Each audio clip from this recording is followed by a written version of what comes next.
700년이라는 시간 동안 만주와 한반도를 호령한 나라가 있습니다. 중국의 거대한 제국들과 맞서 싸우며 끝내 굴복하지 않았던 강인한 민족, 바로 고구려입니다. 고구려는 단순히 오랜 시간 존속한 나라가 아니었습니다. 수나라와 당나라의 100만 대군을 물리치며 동아시아의 역사를 바꾼 강대국이었죠. 산악지대의 작은 부족 연합에서 출발한 고구려는 어떻게 대제국으로 성장할 수 있었을까요? 광개토 대왕과 장수왕은 어떻게 만주 벌판을 장악하고 한반도 중부까지 영토를 넓힐 수 있었을까요? 그리고 을지문덕이 이끈 살수 대첩은 왜 세계사에서도 손꼽히는 대승으로 기록되는 걸까요? 오늘은 기원전 37년 주몽의 건국부터 668년 평양성 함락까지 700년 고구려의 역사를 함께 살펴보겠습니다. 강인한 전사들의 나라, 찬란한 문화를 꽃피운 제국, 그리고 끝까지 자주성을 지킨 고구려의 이야기가 지금 시작됩니다.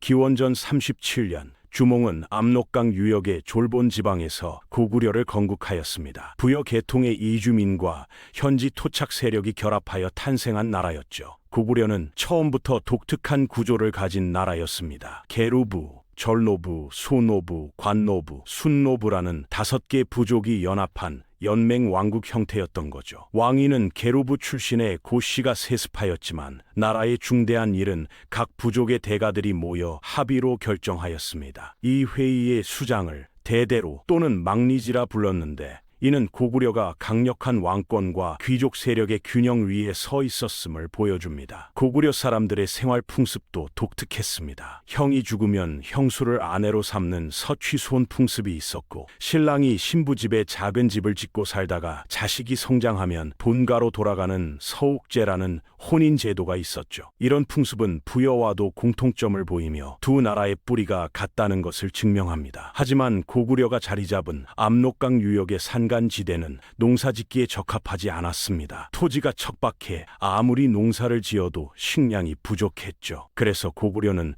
일찍부터 주변 부족을 약탈하며 생계를 유지하는 약탈 경제를 발전시켰고, 이는 곧 정복 전쟁으로 이어졌습니다. 1세기 초 유리왕은 졸본에서 국내성으로 수도를 옮기며 본격적인 영토 확장에 나섰습니다. 1세기 후반 태조왕은 옥저를 정복하고 청천강 유역까지 세력을 넓혔으며 중국의 현도군을 공격해 요동 지역으로 진출하였죠. 이 시기 계루부 고씨의 왕위 독점이 확립되면서 고구려는 부족 연맹에서 중앙 집권 국가로 변모하기 시작했습니다. 2세기 후반 고국 천왕의 치세는 고구려 역사에서 중요한 전환점이었습니다. 부자 상속을 통한 왕위 계승을 확립하며 왕권을 강화했고, 부족적 성격의 오부를 행정적 성격의 부로 재편하였습니다. 더욱 주목할 만한 것은 을파소를 상으로 임명하고 진대법을 실시한 점입니다. 진대법은 국가가 봄에 백성들에게 곡식을 빌려주었다가 추수 후 갚게 하는 제도였습니다. 이는 단순한 구휼 정책이 아니었죠. 농민들이 몰락해 노비가 되는 것을 막고 귀족 세력이 과도하게 성장하는 것을 견제하며 안정적인 국가 재정과 군사력을 확보하기 위한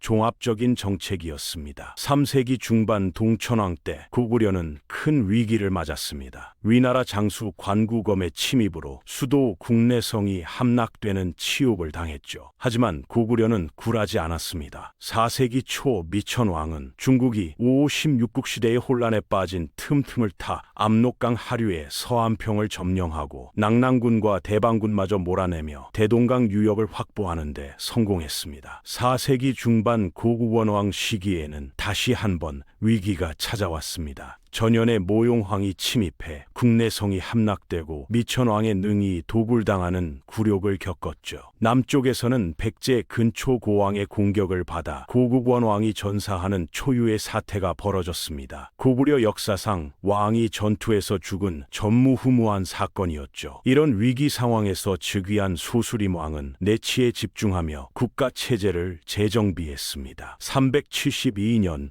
전진에서 온 승려 순도를 통해 불교를 수용하고 왕이 곧 부처라는 왕즉불 사상을 내세워 왕권을 강화하였습니다. 또한 수도에 태학을 설립해 유교 경전과 역사를 가르치며 관료를 양성했고, 율령을 반포해 법과 행정 체계를 정비했죠. 소수림왕의 개혁은 고구려를 한 단계 도약시키는 발판이 되었습니다. 그리고 그 결실은 다음 세대에 찬란하게 꽃피게 됩니다. 바로 광개토 대왕의 시대가 열린 것이죠. 391년 즉위한 광개토 대왕은 소수림 왕이 다진 기반 위에서 공격적인 정복 활동을 전개했습니다. 서북쪽으로는 후연을 격파하고 동쪽으로는 숙신과 동부여를 굴복시켰습니다. 요동 지방을 포함한 만주 남부와 두만강 하류 유역까지 영토를 넓혔죠. 남쪽에서는 백제를 공격해 한강 이북 지역을 차지하였고 신라의 요청을 받아들여 왜군을 몰아냈습니다. 경주 호우총에서 발견된 호우명 그릇은 이 시기 고구려가 신라에 얼마나 큰 영향력을 행사했는지 보여주는 유물입니다. 광개토 대왕은 만주와 한반도 중부를 아우르는 대제국을 건설하고 영납이라는 독자적 연호를 사용하며 강력한 자주성을 표현했습니다. 414년 아들 장수왕은 아버지의 업적을 기리기 위해 광개토 대왕 능비를 세웠습니다. 중국 지린성 안에 있는 이 비석에는 고구려의 건국 신화와 광개토 대왕의 정복 활동이 상세히 기록되어 있죠. 높이가 6m가 넘는 이 거대한 비석은 고구려의 국력과 자신감을 그대로 보여줍니다. 장수왕은 부친의 뒤를 이어 79년이라는 긴 시간 동안 고구려를 통치했습니다. 그는 중국이 남북조로 분열된 상황을 교묘하게 이용하는 외교 전략을 펼쳤죠. 남조와 북조 양쪽에 사신을 보내며 신리를 추구했습니다. 427년 장수왕은 과감한 결단을 내렸습니다. 국내성에서 평양으로 수도를 옮긴 것이죠. 이는 단순한 천도가 아니었습니다. 국내성을 기반으로 한 구귀족 세력을 약화시키고 남진 정책을 본격화하겠다는 의지의 표현이었습니다. 475년 장수왕은 대대적인 남진을 단행했습니다. 3만 대군을 이끌고 백제의 수도 한성을 공격해 함락시키고 계로왕을 죽였죠. 이로써 고구려는 남한강 유역까지 영토를 확장하며 아산만에서 충주, 영월을 거쳐 동해안까지 이르는 광활한 땅을 차지하게 되었습니다. 충주에서 발견된 고구려비는 이 시기 고구려의 남진을 증명하는 결정적 유물입니다. 비문에는 신라를 동이, 신라 왕을 매금으로 표현한 대목이 있어 당시 고구려와 신라의 수직적 관계를 짐작할 수 있죠. 하지만 고구려의 급속한 팽창은 백제와 신라의 반발을 불러왔습니다. 한성이 함락된 백제는 웅진으로 천도하고 신라와 동맹을 맺어 고구려에 대항했습니다. 나제 동맹이 성립된 것이죠. 신라 역시 고구려의 간섭에서 벗어나기 위해 백제와의 협력을 강화했습니다. 5세기 고구려는 만주와 한반도 중부를 아우르는 최대 영토를 확보하며 전성기를 구가했습니다. 왕을 태왕이라 부르고 독자적 연호를 사용하며 중국과 대등한 나라임을 자부했죠. 고구려의 자신감과 자부심은 하늘을 찌를 듯했습니다. 고구려의 통치 체제는 매우 정교했습니다. 왕족인 게르부 고씨와 오부 출신 귀족들이 정치를 주도했고 대로가 국정을 총괄했습니다. 행정구역은 수도와 지방으로 나뉘었고 지방에는 욕살이라는 관리를 파견해 행정과 군사 업무를 담당하게 했습니다. 교육 제도도 발달했습니다. 수도에는 태학이라는 최고 교육기관이 있었고 지방에는 경당이 설치되어 청소년들에게 학문과 무술을 가르쳤죠. 역사 편찬도 활발해 영양왕 때 이문진이 유기 100권을 간추려 신집 5권을 편찬하기도 했습니다. 고구려의 고분 문화는 찬란했습니다. 초기에는 장군총 같은 돌무지 무덤을 만들었는데 이는 7층 계단식 구조의 호석이 둘러진 웅장한 무덤이었죠. 후기로 가면서 굴식 돌방 무덤으로 변화했는데 이 무덤들은 천장을 점차 좁혀가며 쌓아올리는 모주림 천장 구조를 보여줍니다. 고분 벽화는 고구려인의 세계관을 생생하게 담고 있습니다. 강서대묘의 사신도는 도교의 방위신을 그린 것으로 동쪽에 청룡, 서쪽에 백호, 남쪽에 주작, 북쪽에 현무가 사방을 지키고 있죠. 무용총에 춤추는 사람들, 각저총에 씨름하는 장면은 고구려인의 생동감 넘치는 일상을 보여줍니다. 고구려는 주변 국가와 활발히 교류하며 문화를 전파했습니다. 7세기 초 승려 담징은 일본에 종이와 먹 제조법을 전하고 호류사 금당 벽화를 그렸습니다. 승려 해자는 쇼토쿠 태자의 스승으로 활동했죠. 일본 다카마스 고분 벽화가 고구려 수산리 고분 벽화와 유사한 것은 활발한 문화 교류를 증명합니다. 하지만 6세기 중반 상황이 반전되기 시작했습니다. 신라 진흥왕과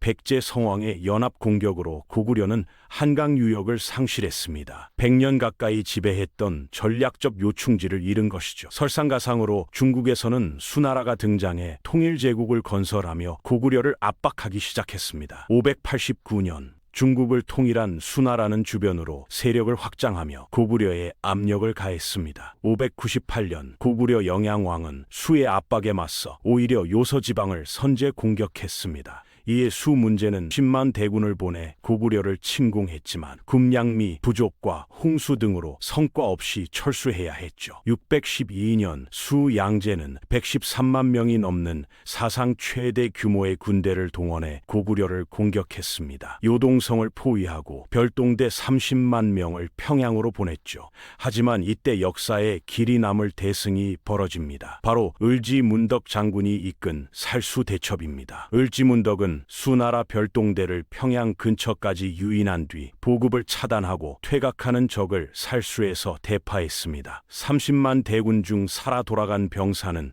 2,700명에 불과했다고 전해지죠. 이 승리는 세계 전쟁사에서도 손꼽히는 대승으로 기록되었습니다. 하지만 수의 공격은 계속되었고 고구려는 막대한 피해를 입었습니다. 다행히 수나라 내부에서 반란이 일어나 멸망하면서 고구려는 숨을 돌릴 수 있었죠. 하지만 수를 계승한 당나라는 더욱 강력한 적이었습니다. 연개 소문은 642년 정변을 일으켜 권력을 장악하고 보장왕을 옹립했습니다. 그는 당과 신라에 대해 강경한 외교 정책을 펼쳤고 당태종은 이를 구실로 고구려를 침공했죠. 645년 당군은 요동성과 안시성을 공격했지만 안시성에서 고구려군의 완강한 저항에 부딪혀 결국 철수했습니다. 고구려는 수와 당의 연이은 침공을 막아내며 자주성을 지켰습니다. 하지만 100년 가까운 전쟁은 국력을 크게 소진시켰죠. 660년 나당 연합군이 먼저 백제를 멸망시키자 고구려는 고립무원의 상황에 처했습니다. 설상가상으로 666년 연개 소문이 죽자 그의 세 아들이 권력을 놓고 내분을 벌였습니다. 국가 지도부가 분열되고 귀족과 지방 세력도 갈라서면서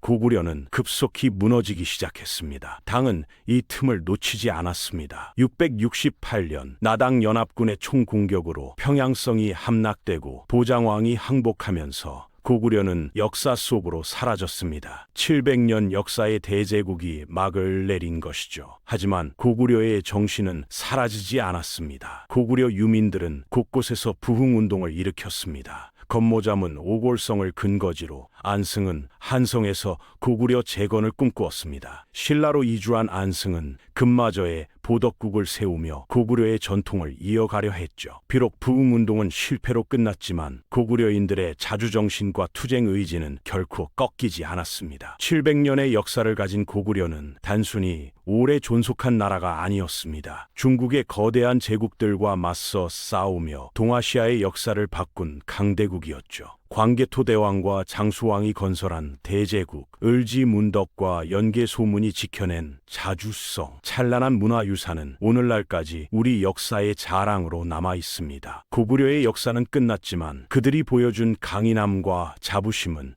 영원히 기억될 것입니다.